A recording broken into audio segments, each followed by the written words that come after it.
During the most profound psychedelic experiences, are you actually in the presence of God? I mean, are there moments during those things where you kind of see it? You know, that the veil does get lifted and you do briefly for a moment. Yeah. And well, then, I think the same thing happens to you to some degree when you fall in love. You know, like when you're in love with your kids, well, you see them better than you've ever seen anyone. Yeah. You see deeper into them than you've ever seen into anyone. Yeah. So love is the partial lifting of that veil of ignorance. Yeah. And I think that's true of romantic love too, is you see into the soul of the other person, so to speak. You see what they could be. Yeah. And that's what and they see what you could be, and you fall in love with that possibility. And that's not a delusion. It's not a chemical delusion. It's the basis of life itself. It's real. I think it also applies to all love. I mean, just love for your fellow human being, and just in approaching people. Yeah, if you can manage it, but approaching people in that way. Yeah. Even people that have wronged you, even people that are that are lost. Yeah. Apply. Yeah, it's really good to remember that. You know, one of the things I try to do with my family when we get, sporadically attacked, often by people who really would like to, let's say, take me out, and along with me, my family, we sit and talk until we find a pathway forward that is characterized by the least amount of, desire for revenge and anger possible. After contemplating the anger and the revenge quite deeply, because you have to let that voice have its say too. Yeah, there's no positive outcome in revenge. No, it's a horrible path to fun go as down. It might be, and in the moment, it also there's a extreme desire to feed that monster. Yeah, and that's what's dangerous with people. Yeah, that's for sure.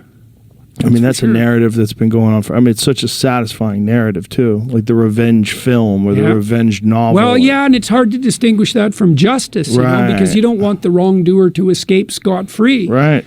So it's a very thin line. But with regards to your enemies, it's like, well, what do you hope maybe for your enemies? Well, you hope they wouldn't be enemies. That would be good. Wouldn't it be better if they were allies? That would really be good. Would it be okay if they only suffered enough to learn?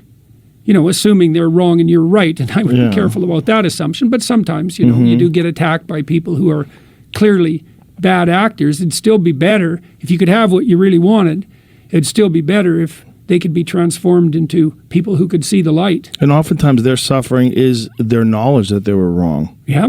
And when people have wrongly attacked you, and then realize it, they have to realize in themselves this flaw that they have in their personality. Yeah, that's rough. That's hard. Yeah, well, that's why tyrants double down, man. Yes, that's another thing that's so cool about the Exodus story. Yeah. Is that, even when God himself reveals himself to the Pharaoh, essentially, all he does is double down. Yeah. And that's, and you might say, well, that's what tyrants do. It's like, no, that's what people do. When we're talking about groups like the World Economic Forum, don't you think there's a draw to that? I don't know if it's people like Trudeau or people that go there. You're at the in crowd. Oh, definitely. You're with the people that are the big decision makers that are going to be in power. You're with the people that know where the bunker is if the nuclear bombs drop. You're with the people that are making the decisions, that are shaping politics behind the scenes, that are manipulating the relationships between corporations and politicians and lawmakers and across the board. Yeah. And so there's this desire that people always have to be a part of the in crowd or the part of the secret group that's running things, which is why groups that are running things are so dangerous. Yeah. Well, this is also something that we're concerned about with regard to this new organization. That's what I wanted to bring up. Oh, yeah, man, absolutely. I mean, the last thing that we're hoping is that we create a new thing that just turns into another WEF in 20 years. Right. Regardless of what we want. Because, and it's a tricky problem because there has to be some degree of international communication and consensus, right? Because we all do live on the same planet and we're pretty integrated now. And so there has to be something approximating, well, like I said, an international conversation. But the danger is the Tower of Babel.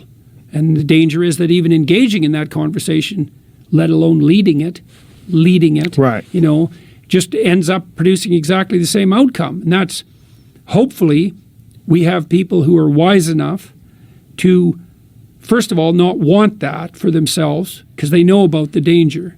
You know, the danger is you lose yourself in a real sense. And also who are humble enough with regard to their conception of their own ignorance that they actually do genuinely want to hear what other people have to say. So you need extraordinary people to be a part of this thing. Well, and then you get looped right back into that problem is now you're surrounded by the extraordinary people.